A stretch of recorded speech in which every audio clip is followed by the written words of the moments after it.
Hey guys, welcome back to the channel. This time we're carrying on with my personal picks for the Amiga's top 100 games.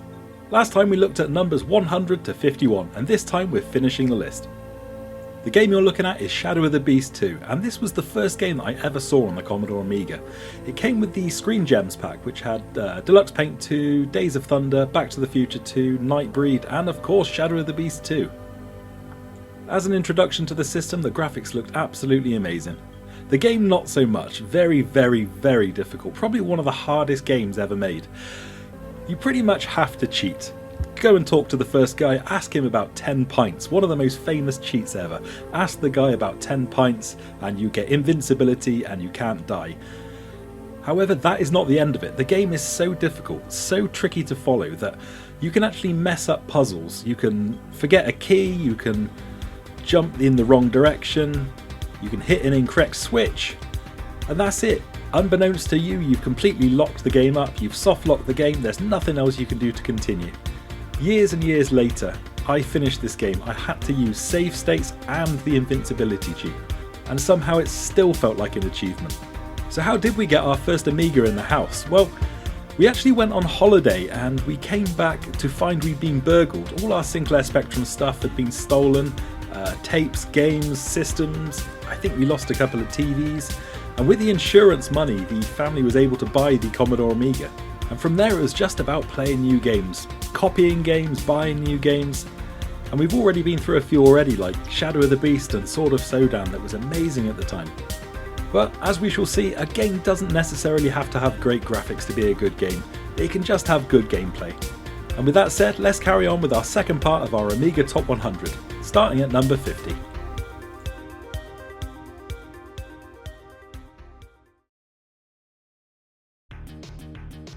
For my number 50 spot, I've chosen Quick & Silver, and this was a magazine cover disc game, I believe, and I think it later came out on public domain, but what a great little platform shooter this one is.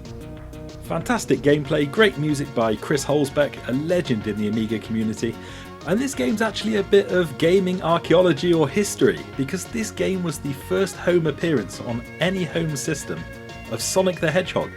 Yep, even before Sonic came out on the Sega Mega Drive, this was the first home appearance of that character, and whilst he might have changed over the years, it's definitely Sonic the Hedgehog. The game's got a few other characters from other games as well. There's Mario, there's Bubble Bobble, there's the spaceship from R-Type, and what I really like about this game, and it's not something that happens in other games, is if you mash the fire button, you basically shoot as fast as you can push the button. I really hate it in games where they sort of limit that, and you can only shoot so much. If you're pushing the fire button, you should be able to shoot as fast as you like. And say no to auto fire. Auto fire is cheating. But a great game as we start this list. Number 49 is Spin Dizzy Worlds, and yet this game is not going to win any graphics awards, but it's really fun to play. I've always enjoyed these kind of games like Marble Madness, and yeah, Spin Dizzy on the Sinclair Spectrum. Bobby Bearing, they're just fun games. I love sort of moving around the map and having to get up enough speed to go over obstacles and things like that. I got quite good at this one. It's got two sections. It's got an easy section of planets and a hard section. I do remember finishing the easy section. I managed to finish all those planets, but never clocked the game completely. But yeah, it's a really fun game, this one. One of the earliest games that I remember playing on the Amiga, and one I did put a bit of time into. It's all about switches to open doors or activate lifts, things like that, open up secret passages and stuff on the map. Nice and simple to play. It could do with some background music, but a great game nonetheless. Flood is a fairly simple game for the Amiga. Pick up all the rubbish and exit the level. I think I remember hearing that the game designer for this game, the actual programmer, was quite young. I think he was only sort of 17, 18 or something like that when he made this game, so really quite impressive. And what I like about this game, along with all the sort of secrets and stuff, is all the different weapons, the grenades, the flamethrowers, the boomerangs. There's loads of cool stuff in this game. And I remember we had this on a demo disc before we got the full game. And I remember being amazed with just how the water interacts with the level. I know it's absolutely nothing these days, but just seeing the water fill up the level, how it would sort of fill up parts of the level, spill over the edge and continue filling up another area, that was really impressive to me. But a great game, and one that's definitely worth seeking out if you've not played it before.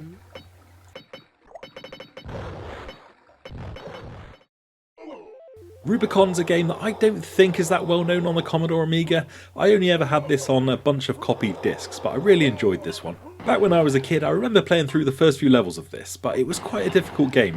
But it did have a trainer on it, so you could start out with all the weapons, invincibility and stuff. And yeah, I just enjoyed this game, playing through it with cheats on. Really enjoyed it back in the day. Really quite a nice variety of enemies and stuff. But most of the time you'll be choosing the flamethrower. The flamethrower pretty much tears through everything in this game.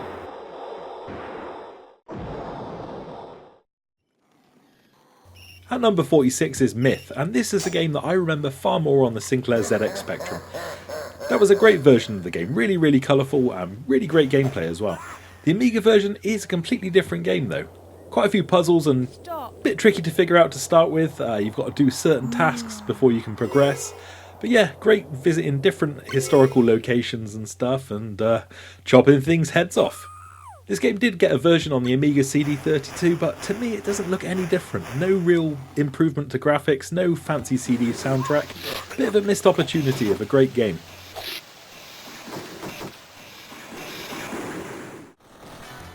Menace was probably one of the first shooters I played on the system. And it does look a bit basic these days, but it does have the gameplay, and like I said at the start, gameplay is what matters. It's got a fantastic soundtrack in this one, although the graphics don't really live up to it, but a great shooter this one. And I do remember finishing this back in the day, on the hardest mode no less. The gameplay's a little bit simplistic, go through it, shoot enemies and pick up power-ups and take on bosses, but I do like the way it sort of restricts your shooting. As you pick up power-ups, if you keep on mashing the fire button, it does sort of burn through it, so it does mean you've got to be a bit more strategic with it. And I think the follow-up to this game was Blood Money, but in my opinion this game is much better. The levels in the sequel just seem to be far too long. This is nice, quick and concise.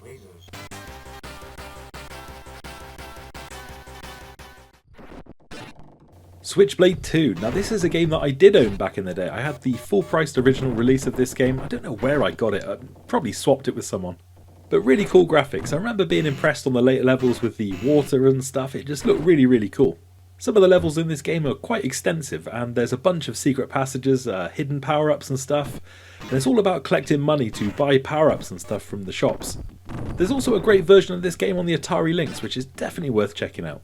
Probably one of the best games on that system.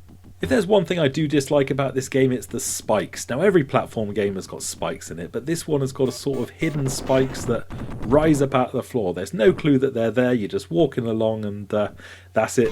They spring up and take a bunch of energy. So you kind of got to learn where they are, but it's not in every level. That said, it's a classic platform game for the Commodore Amiga. CJ's Elephant Antics is a budget release from Codemasters, and although this game looks a bit simple, it's really fun to play. 2 players at the same time, and I think you've got to travel around and pick up parts of a map that show you how to get back home. And you do that by travelling to various locations. There's the France level, there's the Egypt level, Switzerland level, bunch of bosses at the end, and yeah, it's just a really fun but simple game. You've kind of got to watch your routes and stuff and learn where some of the enemies are going to appear so you can get past them next time. Bounce your bombs around corners and stuff to take enemies out before you land. Great music, and I'd love to see a remake of this game. Give us something on the Nintendo Switch, something physical, that would be awesome, a collector's edition. A simple game but great gameplay.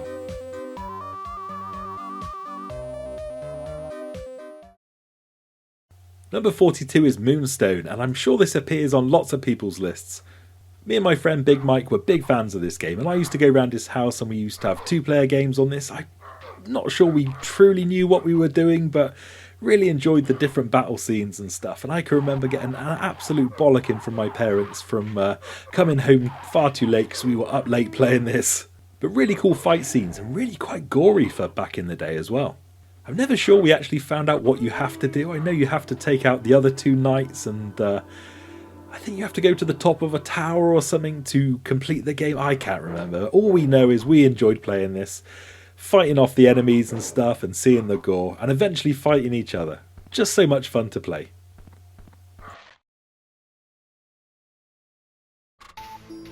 Now Gloom is a game that I think gets a bit of stick.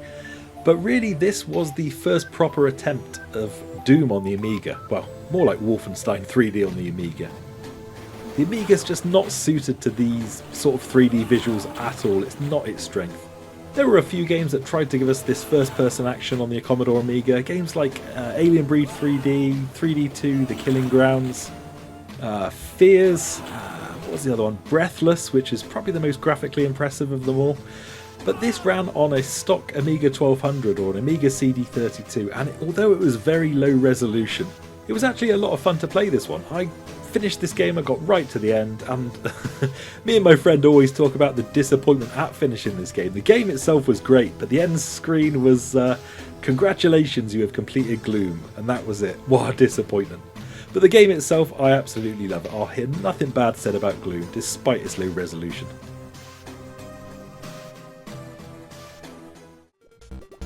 Of course the Chaos Engine had to be on this list. One of the most fondly remembered Amiga games, 2 players at the same time or single player with a computer companion. It's basically a Gauntlet clone, but really quite extensive levels on this one. Not to mention a bunch of secrets. And does anyone remember the sequel to this game, Chaos Engine 2? I remember it kind of bombed and no one seemed to really like it. The original seemed to be the best. I owned this on the Amiga CD32 back in the day, and you do get a few extras. You get a nice CD soundtrack and introduction, and the game runs with the AGA graphics, so you get slightly more colours, but I didn't really think it offers much over the base game. A great game then, and one that's definitely suited to 2 players really.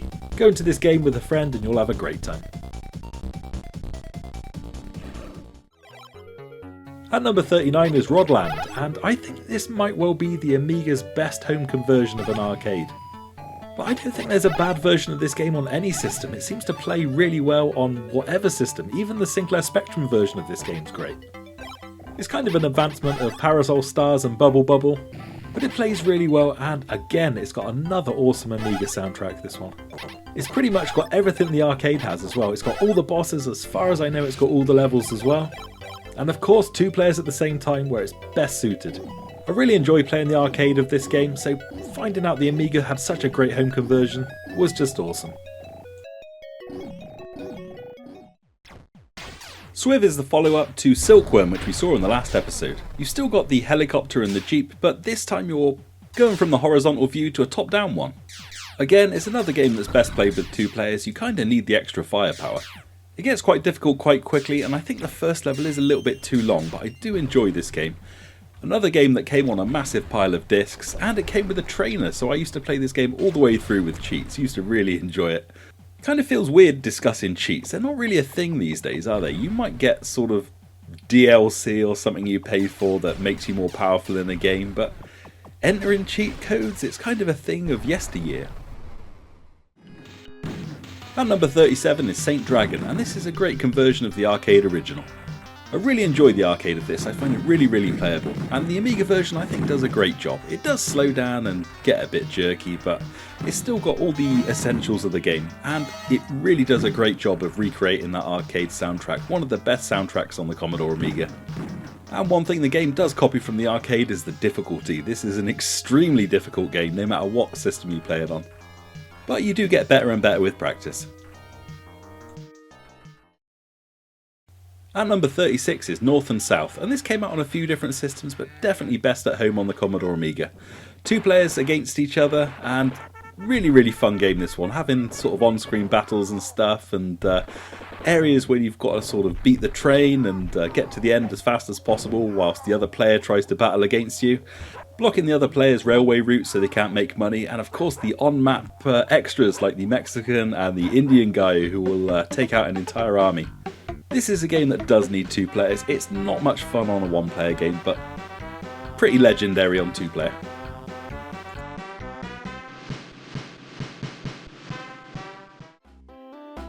At number 35 is Quack, and in my opinion this is the Amiga home version of Bubble Bobble. This is an improved version of that game, 2 players at the same time, and it's got some of the best music on the entire system. The Quack soundtrack is awesome, I really enjoy listening to it.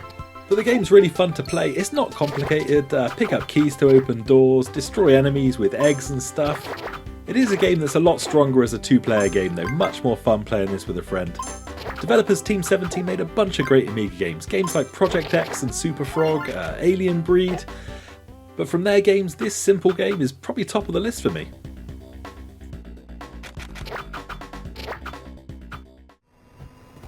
Microprose specialised in making simulator games, and one of the best on the Amiga is Gunship 2000. And it moves smoothly enough to be enjoyable. I always used to be amazed on these games with the external views, the follow cams and, viewing from the side and stuff. It just looked really, really cool to me.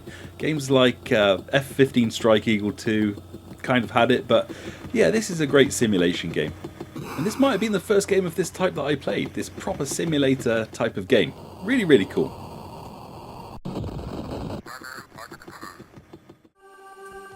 We've already had this game's sequel in the previous episode, Flashback, but I actually prefer the original, Another World. In some regions this is known as Out of This World instead, but the game had a really unique appearance for the time, and it has since been remade, so definitely pick up the remake of that. It's kind of various scenes and getting through them, figuring out puzzles to get to the end of the game, but it's handled so well. And you've kind of got an alien AI buddy who helps you out in certain screens. And it's really cool the way you kind of split up to solve puzzles and stuff. One of you will go off to unlock a control panel or something to open a door to let the other person through. And there's a load of bad guys to take out, there's spaceships to take off, there's floods to avoid, avoiding rock falls in later parts, swimming. There's just so many different scenes in this game. Really, really cool. And we always used to remember the scene in the second level where the alien would tap you on the shoulder and say, "Madzoba," which is French for who knows, but always a bit of a catchphrase. Battle Squadron kind of feels like an update of those old shooter games, 1942 and 1943, World War II shooting games, but with a modern twist. And it is 2 players at the same time this, picking up power-ups, defeating bosses, and just a great soundtrack as well. Anyone who's played Battle Squadron will enjoy this game. Also got a release on the Sega Mega Drive, I believe, and I think this game even supported controlling by a mouse, and yeah, it worked really well. Robocop 2 was a game that I first saw on a cover disc, probably Amiga Power or CU Amiga or something like that. It was only a 1-level demo, but really, really enjoyable. I spent hours and hours on the 1-level demo, really enjoyed it. And just like Quick and Silver, as fast as you can mash the fire button, your character will shoot, and I really, really love that. It's a massive improvement on the first game. You're battling your way through levels, rescuing hostages, and there's even a battle with Kane, Robocop 2, right at the end of the game. Really, really enjoyable, this one. Love the graphics, love the sound, love the weapons. It's brilliant. Okay, I can tell this one's going to need a bit of an explanation. Back in the day there was a public domain game called Gravity Force. I think it was just a single player game, fly around the map, pick up items and try and drop them off to get to the next level. The sequel, Gravity Force 2, and Gravity Power were kind of 2 players at the same time, but it was battles, you were against each other. And you could pick different weapons and stuff at the start. There were bouncy bullets you could set on, a 3-way fire, there was race modes. This game's an absolute classic, and it has been remade. It's got a bit of a following, this one. I know it looks so primitive, but it's one of the best Amiga 2-player games out there. I love some of the notes about this game as well. The sound effects, the ship dropping into the water, that sound was made by dropping an orange into a glass of water, and when you crash into each other and make a clang sound, that was made by hitting an extension cord against a radiator. Fantastic. Another early Amiga game in Golden Axe. This was kind of my first experience of an Amiga game that was an arcade conversion, and a pretty good one. 2 players at the same time, which not all versions of this game have, and you get all the different magics, which again not all the versions have, and it played really well. I could get to the end of this game no problem without losing a life, but again more fun on 2 players. In fact, we got so good at this game back in the day that we used to kind of make our own rules. We would have certain enemy characters that we considered to be on our side, so we would only take out the ones that the other player was fighting. And we try and take out the other player whilst those other characters were alive, because we got so good at it we needed a new challenge. A bit of a controversial choice this one, but I've put Lotus 3 at number 28, which is higher than Lotus Turbo Challenge and Lotus 2. I know most people would probably put Lotus 2 as the best game, but for me this one's just got a bit more variety, and I picked this up on the Amiga CD32. And with that version, although you didn't really get any improvements over the graphics, you did get a CD soundtrack, which was a big improvement on the original Amiga game. 3 different cars to go around the track on, and Lotus 3 just seemed to have a wider variety of tracks compared to the first two games. And if you simply bought Lotus Trilogy, you had all three games on one CD. Fury of the Furries is a game that's crying out to get a remake. A really enjoyable puzzle game. You've got 4 different characters and each has got its own little ability. You get one that can eat through the ground, you get one that can shoot, but my favourite is the guy with the grappling hook. Really cool and really lets you swing through the levels. And it's all about using their different abilities to get to the end of the level. And you won't have access to all the characters and all their abilities all the time. So you're going to need to do a bit of thinking. This is another Amiga game that's got an absolutely fantastic soundtrack as well. Different levels, different environments. What's not to like about this game? I'd always loved Pang. I think this is also known as Buster Brothers or Bubble Brothers or something like that in other places in the world, but a really fantastic game. Had this on the Sinclair Spectrum and very basic on that, but yeah, perfectly playable. The Amiga version's a vast improvement. We've got some fantastic music in this game, 2 players at the same time, and to be honest, it's not far off being arcade perfect, this game. A lot of the home versions of Pang seem to make cuts, such as the animals and stuff that would come on screen, the birds and the turtles and stuff. This doesn't suffer from that, it's got everything the arcade had. It Came from the Desert was probably the first game on this entire list that tried to tell a story. You got various cutscenes and stuff, and destinations you can go to advance the story. And it's all kind of tied together with several sort of mini games, the best of which is the one at the hospital. You can choose to accept your treatment and lose time in the game, or you can bust out. And busting out requires you avoiding all the nurses and stuff. And they all shout at you, there he goes, and stuff like that. And you can get in a wheelchair to move around faster. You can hide in people's beds. We absolutely loved this game. And yeah, the hospital scene was number 1. It's not a game you're going to spend 10 minutes in, it's a game you're going to spend hours in.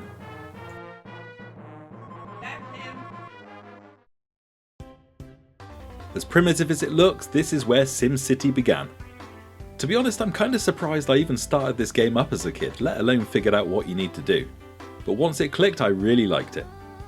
One of my friends had this game and I used to go around his house and play it, and his family had a printer, probably one of those old ribbon printers. I remember it was in colour, but definitely not anything modern, and I realised that in the game you could actually print out your city, and my mind was blown. I printed out my city and I remember sticking it on my cork wall as a kid, just marvelling at my creation.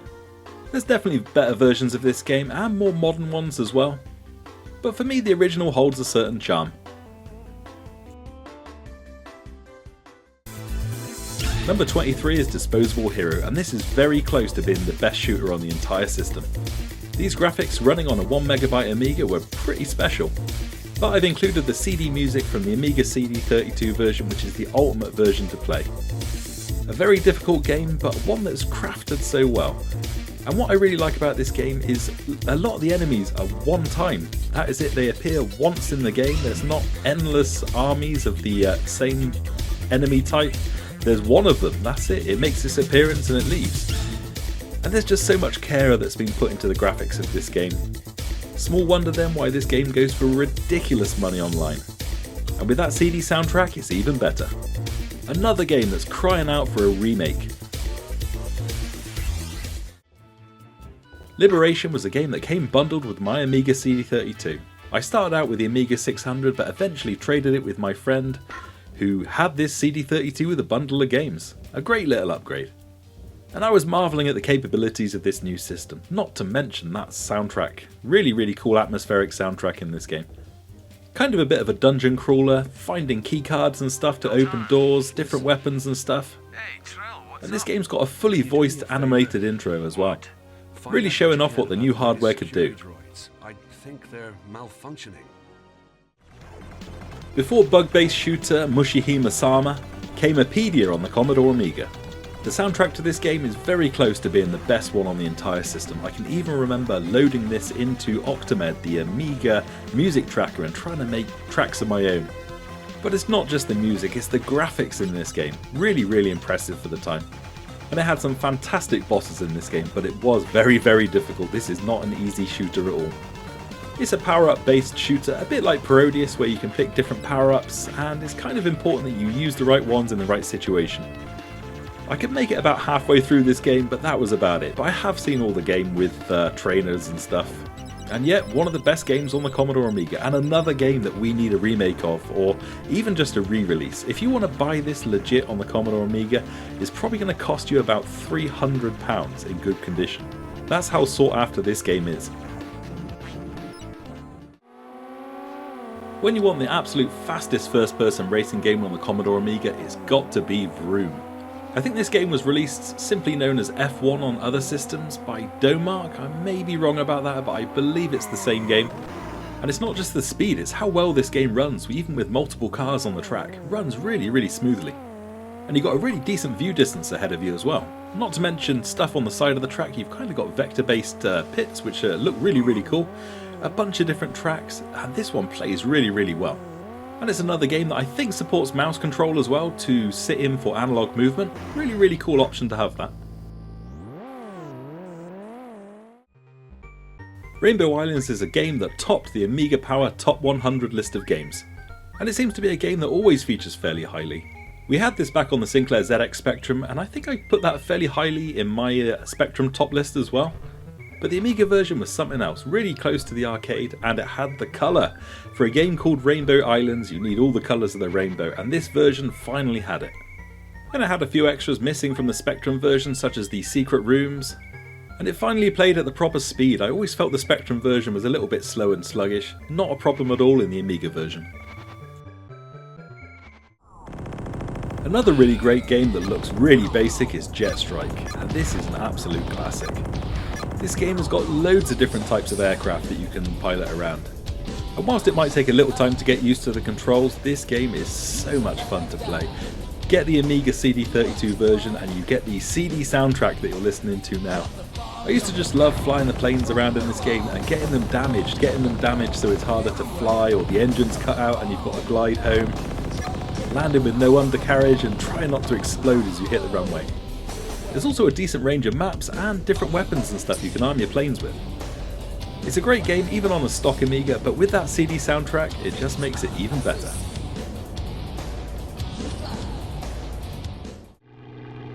Nights of the Sky makes number 17, and for me this was kind of a big step in gaming. I'd never played anything quite like this before. A 3D first person dogfight simulator, different planes and stuff, and what really amazed me, it sounds crazy now and a bit strange, but just being able to land the plane in the middle of fields and stuff and near houses, go near houses and stuff, just really, really incredible. I used to love just taking off, landing and stuff, and starting the engine up again and taking off again. And I really liked the external views, never seen anything quite like that, being able to pilot the plane from a third person perspective. The chase cameras, the side views, it really was a 3D world, but one you were flying around in.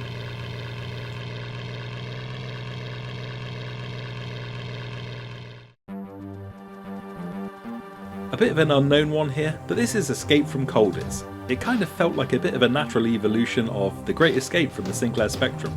You're trying to escape Castle Colditz, and there's a bunch of different characters in this game. You've got the Polish, the Americans, the British, and you're trying to help them all escape, and you can switch between characters and stuff, and there's things to pick up like lockpicks, there's guards' uniforms that help you get to places you're not supposed to get to, there's passes and stuff so you can escape. Not to mention other items like the saw. I think you can saw a hole in the stage or something like that to hide under it back in the day, and you will never know the absolute fear of being in an area you're not supposed to be in and one of the German guards comes after you. Absolutely terrifying. This game's a masterpiece. Simon the Sorcerer is my most favourite 2D point and click adventure game. There were others on the system like Beneath a Steel Sky, but this one got everything perfect, especially on the Amiga CD32 version where you had the full talky vocalised soundtrack with Chris Barry from Red Dwarf. This game had so much care put into it, especially with the graphics, the background artists and stuff. They've spent so much time really perfecting the graphics on this game, even for sort of incidental screens where there's nothing to click, they're just transition screens. They've put so much time and effort into it. It's just a beautiful game to look at. It's got some great comedy moments and puzzles and stuff, an amazing soundtrack as well. I have tried to get into Simon the Sorcerer too, but it just needs Chris Barry doing the voice. I think the floppy disk version of this game came out on about 10 floppy disks, so unless you really like floppy disks, go and get the CD version. You'll definitely thank yourself for it.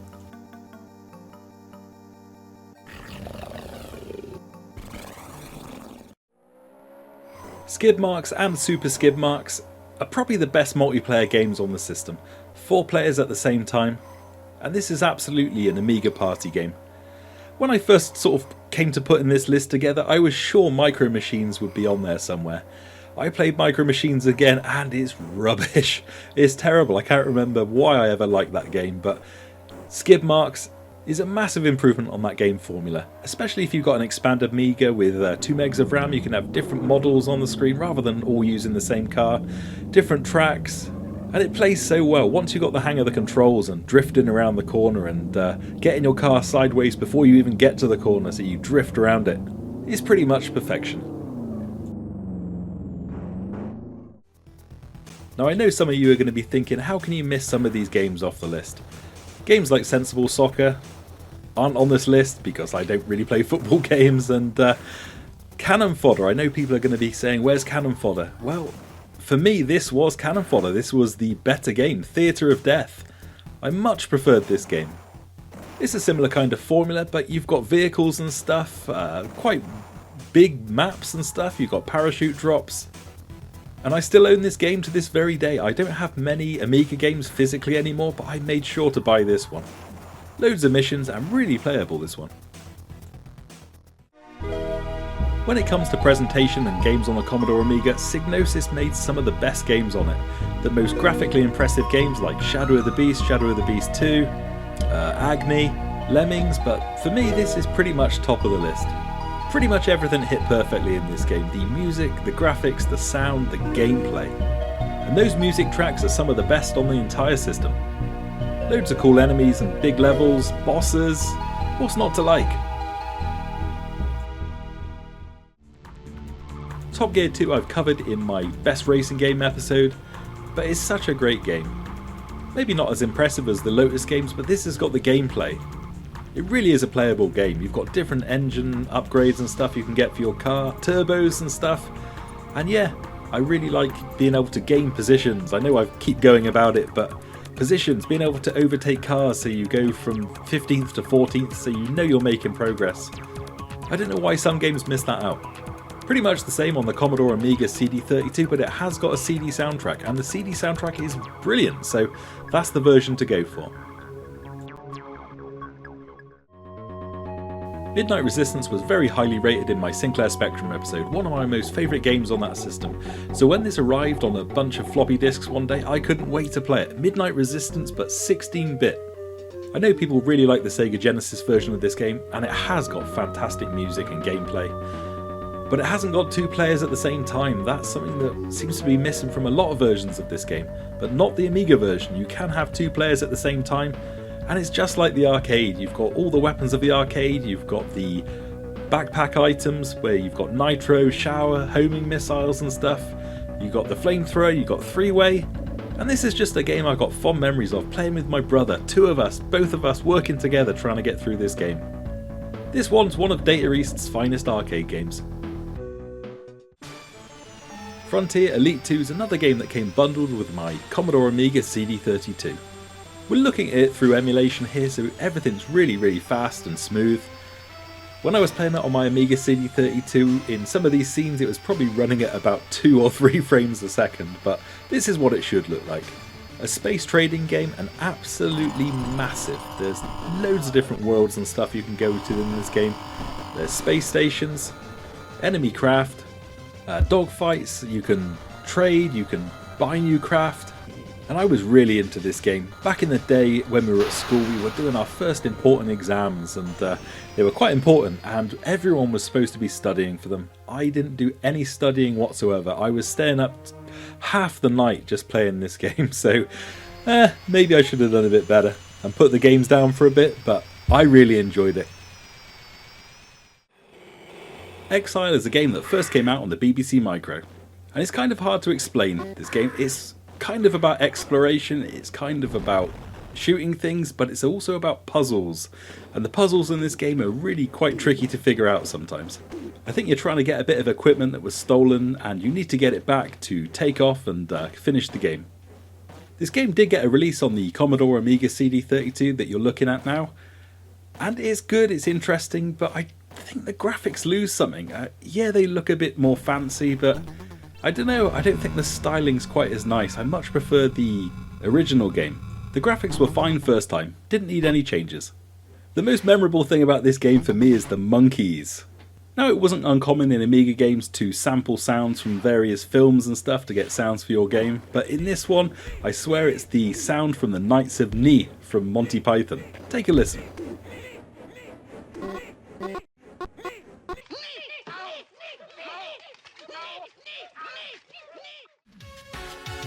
One thing any serious Amiga owner is going to remember is where they heard Turrican 2. The graphics in the game are absolutely extraordinary, really impressive. But the music on Turrican 2, it might well be the best music on the entire system. I'm sure I've probably said that already a few times about other games, but it's not just a single track. Every single musical track in this game is fantastic. And its talented musician Chris Holzbeck once again. Coming from the 8-bit systems and then hearing this on the Commodore Amiga, it just didn't seem possible that a simple computer could do this. But it wasn't just the music, the game had the gameplay and it had the graphics. A real showcase of the Amiga's capabilities, it's so much fun to play. You can pick up the Turrican Flashback re-release of these games on the PS4 and on the Nintendo Switch. Number 6 on my list is WizKid, and this is a follow-up to Whizball, another game that I used to like back in the day. And this is probably the most weird game on the entire system. It's a really strange game. Kind of a comedy game, but one that's so much fun to play. It's all about clearing screens and getting musical notes and picking up black cats so you can get to the next level, obviously. And there's bits where you can transform into like body mode to do different parts of the game. It's kind of tricky to explain this game. Anyone who's played this will know what I'm talking about. Loads of comedy bits in this as well, like where you go down a well in a bucket, you flood the area using a toilet that you find at the bottom that lets you get out of it. And there's a bunch of secrets in this game as well. Really loved this back in the day. Completed it loads of times. At number 5 we have Stunt Car Racer, and this is the best racing game on the entire system. You're basically racing around the track in various divisions against a competitor, and there's practice mode as well. But this game is awesome. It's got jumps and stuff and crashes and smashes. It's pretty much perfect, and this game's memorable for me because this might be the first game that I played networked. I had an Amiga 600 and my brother had an Amiga 1200, and we went to the local computer shop and we bought a null modem cable to connect both of the systems together, and we played Stunt Car Racer against each other. He was racing, I was racing. So much fun. But even in single player mode, this game's an absolute classic, even just on the practice mode. Just trying to get around the tracks and manage your speed so you don't overshoot jumps and smash your car into pieces and go off the track. Managing your turbos so you've got enough to last the lap. It is the true definition of a classic, this game. Number 4, and it's Eye of the Beholder 2, and this is the first game of this type that I'd ever played. A first person adventure game, going through various levels, picking up keys, picking up weapons, secret passages. Incredible, and being able to pick your own team when you start out the game, different team members, naming them. I know it's such a small thing, but being able to name your own party members, being able to save the game, because the game itself was so big you did need to save. This game just absolutely captured me. Some of these levels got quite large, and back in the day some people would even map these out on graph paper. But I think it was the personalisation, even being able to select portraits for your character. That's what really did it for me. The customisation and how in-depth this game felt.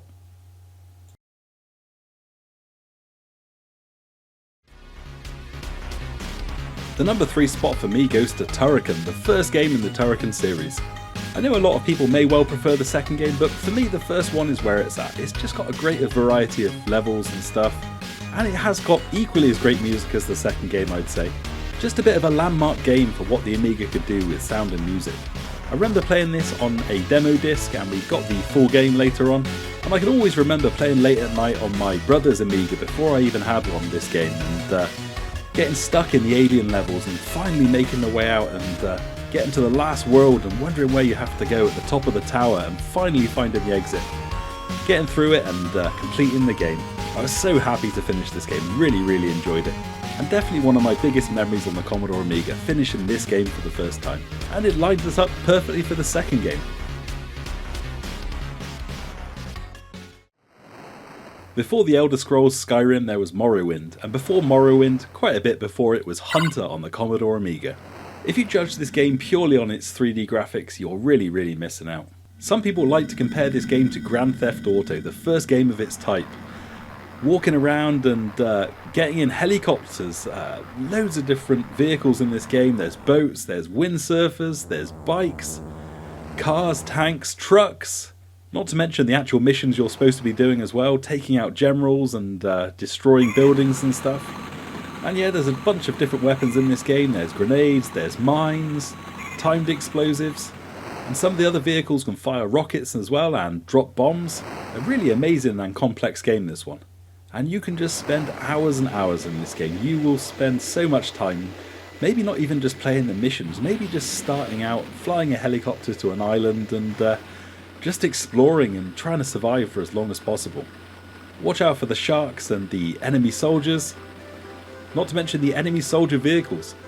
This is definitely one of my most favourite games on the system, and it's got so much atmosphere to this game as well. A true classic.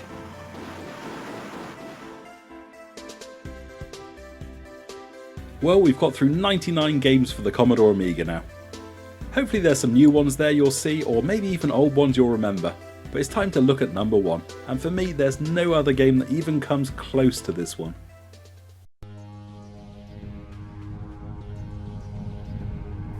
And it is of course Hired Guns. This is my most favourite game of all time. Not just for the Commodore Amiga. We just took a look at Eye of the Beholder 2, and this is a big advancement on that. Rather than the single viewpoint for all 4 characters, you've got 4 viewpoints for 4 separate characters. And it's an amazingly complex game for the Commodore Amiga, this one. You can pick from, I think, 16 different characters at the start of the game. Each start with different loadouts, different weapons, and the background of every single character in this game is detailed in the amazing presentation for this game. It came with about 4 or 5 different manuals, this game, including full backstories for every single character in the game. Included details of various enemies and stuff. Just really was a full package. And the sound in this game, the sound of the weapons, if you had a 2 megabyte Commodore Amiga, ideally an Amiga 1200, then you got all the extra fancy sounds. And some of the sounds from this game were taken from a few different films. Here's a couple of them.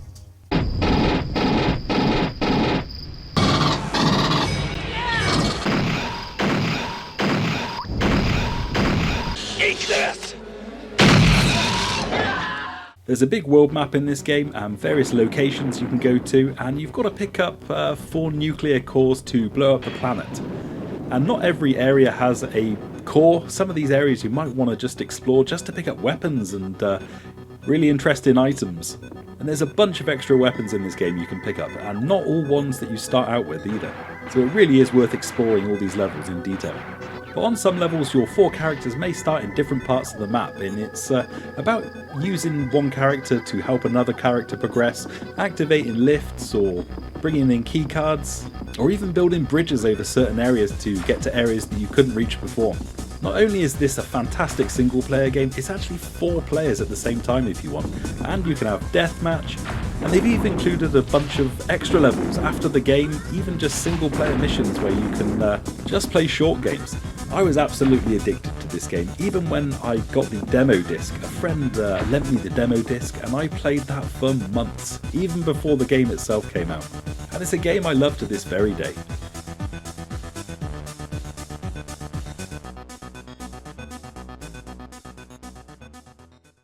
So well done if you made it through all 100 of these games in this list.